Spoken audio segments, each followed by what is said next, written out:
Bonjour, aujourd'hui on parle de Constellation Software et on discute des marchés haussiers. Bonjour et bienvenue à cette toute nouvelle web émission, la numéro 57. Mon nom est Lucas Blouin, analyste chez Médici. Je suis accompagné d'Eddie Chandonnet, gestionnaire de portefeuille et associé.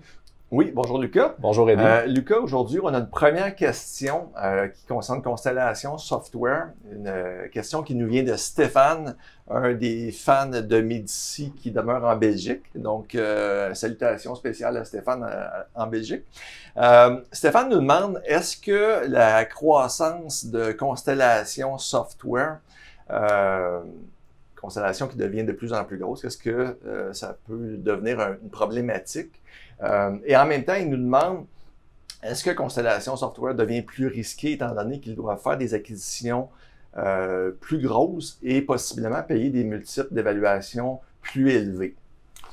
Bien, pour Constellation Software, c'est certain que ça a été plus difficile dans les dernières années de déployer le capital pour réaliser des acquisitions. Puis la raison pour ça, c'est parce qu'évidemment, Constellation devient de plus en plus grande comme entreprise. Mais la direction a tout de même mis en place des mesures pour contrer cet effet-là. Par exemple, ils ont abaissé leur taux de rendement minimum sur les acquisitions potentielles et ils cherchent à augmenter la taille relative des acquisitions aussi qu'ils font. Donc, on va parler de grosses acquisitions d'une centaine de millions et plus. Historiquement, Constellation avait une équipe de développement des affaires.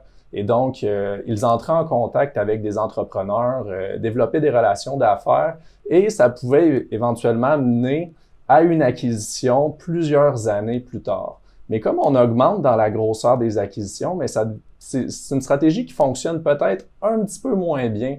Présentement, on parle plus d'un réseau de courtiers pour réaliser ce type d'acquisition-là. C'est ça que Constellation va chercher à développer dans les prochaines années, les relations avec les courtiers pour continuer de déployer le capital. Donc, peut-être qu'on va voir le rendement de ces acquisitions-là diminuer, mais on va aussi assister à finalement que Constellation va déployer plus de capital, donc va maintenir sa croissance. Donc, nous, on n'est pas inquiet pour la croissance de Constellation, puis on a eu des rendements extraordinaires dans les dernières années. Là, on pourrait peut-être parler plutôt de rendements qui sont excellents, ce qui est tout à fait convenable. Oui, on va pouvoir se contenter de rendements excellents sans problème. C'est ça. Puis au niveau de la deuxième partie de la question, est-ce que Constellation, c'est plus risqué? Bien, faut juste une petite statistique. Constellation a la capacité de dégager près de 800 millions de dollars de flux de trésorerie par année. Donc, si on parle d'une acquisition de 100 millions qui tourne mal, ben c'est pas quelque chose qui va nécessairement mettre l'entreprise dans le pétrin. Maintenant, on a une équipe de direction qui a de l'expérience pour réaliser des acquisitions plusieurs fois par année, en fait des dizaines d'acquisitions. Donc, on pense pas qu'ils vont commencer à moins bien faire à ce niveau-là. Ils n'ont jamais fait d'acquisition pour doubler la taille de l'entreprise. Puis, ils ont une historique extraordinaire. Donc, c'est ça. Il n'y a pas de nouvelle inquiétude. Nous, on a confiance en la direction, puis on est certain qu'on va continuer de bien faire. Parfait, merci. Ça nous amène à la deuxième question. À quelle époque s'est produit un marché aussi constant et important que celui que nous connaissons actuellement? C'est Guylaine par Facebook qui nous demande ça. Oui. Bien, si on parle d'un marché qui est en croissance depuis plusieurs années, le marché actuel, on peut dire qu'il a débuté en 2009 suite à la crise financière. Puis, il y a eu plusieurs crises, puis il y a eu plusieurs chutes des marchés dans cette période-là, mais globalement, oui, c'est une hausse constante. En fait, les marchés boursiers sont en hausse constante depuis toujours, de 9,5%, qui est la moyenne historique. Mais la période plus récente, bon, on parle de 2009 jusqu'à aujourd'hui, puis ça peut continuer encore, évidemment. Mais pour répondre à sa question, la période précédente, où est-ce qu'on avait vu une croissance des marchés pendant aussi longtemps, c'est environ depuis 1986 environ jusqu'aux années 2000, jusqu'à 2000. 1987, parce qu'il y avait eu une petite correction, je pense. Oui, effectivement. Ouais, effectivement. c'est ça. Dans ces environs-là jusqu'aux années 2000. Mais il y a peut-être une sous-question à la question de Guylaine. Oui, effectivement. Des fois, les gens posent cette question-là, puis bon, ben, si ça a duré 15 ans la dernière fois, peut-être qu'on est dû pour une... C'est ça. Donc, est-ce qu'on s'attend à une récession puis à une chute des marchés?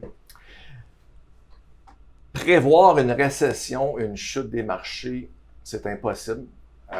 Je crois qu'on a trouvé quelques exemples, du cas d'experts qui nous prédisent. Ben oui. On a regardé un peu, on a fait quelques recherches, puis on s'est aperçu qu'il y a un monsieur Harry Dent, qu'on ne connaît pas nécessairement, qui prédit une chute de marché de 75%. Eugène Fama, un des gagnants du prix Nobel d'économie, qui prédit une récession. Donc, David Levy, qui, en faisant quelques recherches sur ce monsieur-là, ben, il semblerait que son grand-père avait prédit la crise de 1929, son père, son oncle a prédit toutes sortes de choses. David a prédit la crise immobilière qui est liée à... Donc, ils ont ça dans le sang un peu, là. Ben, il semblerait que c'est génétique chez eux, mais il y a un problème avec ces prédictions-là, Lucas. C'est que si on regarde, elles ont eu lieu en 2013, 2014, 2015, 2016. Et les prédictions en question ne se sont pas réalisées. Donc, on a plusieurs personnes qui sont considérées des experts qui n'ont pas réussi à prédire la prochaine crise. Donc, on perd pas de temps à essayer de prédire une prochaine crise. On peut pas anticiper qu'il va y avoir une crise, une chute des marchés parce que le marché est en croissance depuis plusieurs années.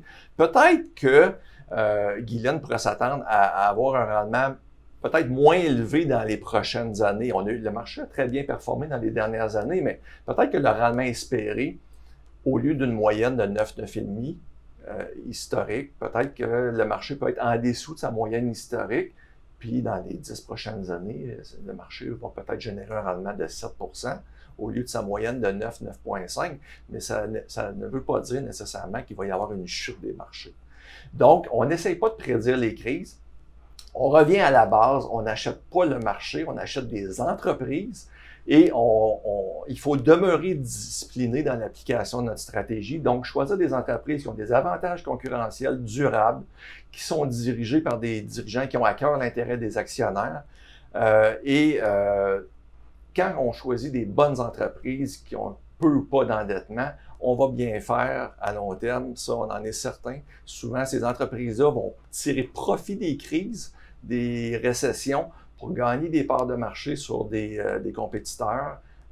Donc, on n'essaie pas de prévoir le marché, on demeure discipliné dans l'application de notre stratégie, puis on va bien faire à long terme. Donc, c'est ce qui complète notre web émission. Si vous avez des questions, n'hésitez pas à nous contacter au info@gpsmedici.ca. Vous pouvez nous écrire sur Facebook, nous contacter par téléphone. Donc, n'hésitez pas pour poser toutes vos questions. Merci beaucoup et passez une excellente journée.